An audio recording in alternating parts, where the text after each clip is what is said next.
Hello hello, j'espère que vous allez bien. On se retrouve aujourd'hui dans un nouveau petit vlog. Je voulais vous emmener avec moi pour vous montrer en fait comment je prépare mes ateliers pour la période 4. Donc là on est dimanche, il est 11 h. Et puis je vais partir à l'école, imprimer les ateliers, etc. Plastifier, vous montrer un petit peu ben, mon organisation. Donc c'est parti.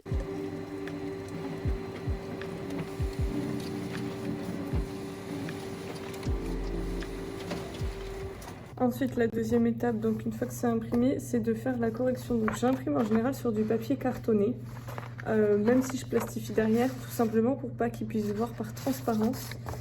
Et du coup, eh bien, je prends des crèmes couleur et je vais genre juste faire une mini marque au dos, pas de gommette, etc. Parce que sinon ça peut se sentir, vraiment juste une mini marque derrière les écritures pour chaque bonne réponse.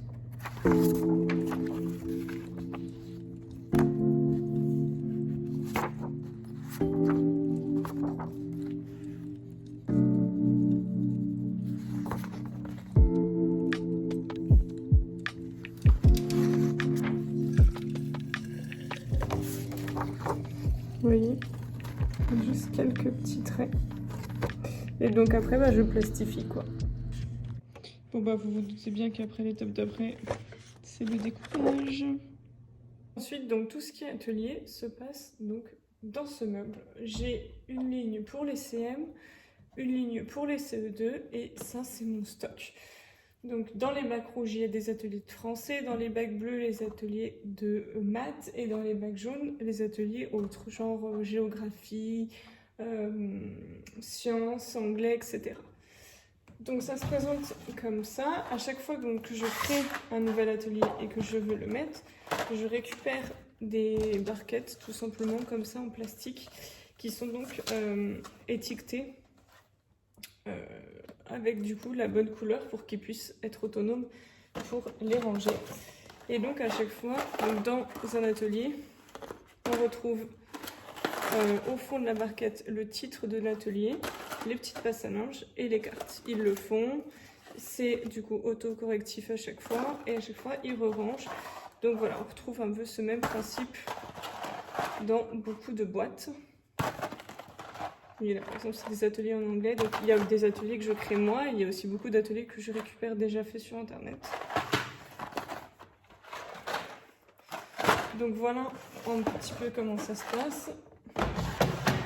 Et donc c'est la même chose partout en fait, tout simplement. Là ça va être sur les angles droits. Là on a des dominos, des nombres décimaux, enfin des nombres pardon, les polygones, les mesures de longueur, les heures, les angles droits toujours, l'étape de multiplication. Donc ça c'est le fonctionnement de base, donc les ateliers sont au libre service quand ils ont terminé leur travail. Et j'ai aussi des créneaux d'atelier où là ils ont une fiche d'atelier où ils doivent faire absolument tous les ateliers et se noter. Donc voilà, il faut travailler sur le fait de la notation, ça sert à rien de se mettre 10 sur 10, etc. Mais sinon, donc, pendant la semaine, ils sont libres d'aller retravailler sur l'atelier qu'ils veulent. Et donc, je vais vous montrer après au niveau du stock. Donc, au niveau du stock, donc c'est en dessous. On trouve donc les ateliers où il y a des pinces à linge manquantes. Voilà, parce que ça arrive quand même hein, très, très souvent. Et donc, j'ai toujours un lot de boîtes avec du coup soit déjà écrit parce que c'est des ateliers qui sont déjà passés ou des ateliers qui vont encore faire, je récupère tout d'une année sur l'autre, hein. Soit du coup des boîtes vierges pour donc reposer des autres ateliers. Donc là par exemple, ceux que j'ai imprimés tout à l'heure, eh bien je vais prendre une nouvelle barquette, écrire le nom de l'atelier, poser les cartes dedans, mettre le nombre de passes à linge, mettre une petite couleur sur la barquette et le ranger tout simplement. Et puis, lorsque je n'utilise pas l'atelier, c'est-à-dire lorsqu'il n'est pas donc en barquette en train d'être utilisé, ils sont stockés tout simplement ici. Ici, j'ai mon stock d'atelier qui n'est pas utilisé, donc soit la notion n'est pas été encore vue, soit la notion est déjà terminée, donc je restocke tout ici, toujours dans le même code couleur. Donc rose pour le français, bleu pour les maths, jaune pour l'anglais, et vert pour le reste, c'est-à-dire sciences ou géographie. Et donc tout est stocké ici, tout est remis ici. Quand j'ai plusieurs niveaux, je sors un niveau, les autres restent ici. Et puis la semaine d'après ou 2 semaines après, je change de niveau et je remets... tout est stocké en fait dans ces petites pochettes, comme ça je ne perds rien. Mais vu le prix des pochettes, je ne les laisse pas tout le temps dedans. Quand les gamins les utilisent, ils utilisent les barquettes en plastique parce que sinon, voilà, les pochettes sont vraiment très bien. Elles viennent de chez Ava, mais à force, le scratch risquerait de s'enlever. Donc là, c'est uniquement moi qui m'en sers. Et donc, voilà. Et par exemple, là, j'ai donc la glace des décimaux. Là, j'ai GU, GE. On n'est plus dessus sur la notion. Là, j'ai les sports, les hexagones, des rallycopies. Des contraires en anglais, mais que j'utilisais en français, des problèmes, de l'anglais. Là, vous voyez, c'est pour mesurer les segments, et donc il y a déjà le 3e niveau qui est sorti, puis quand j'aurai fini le 3e niveau, je rangerai tout.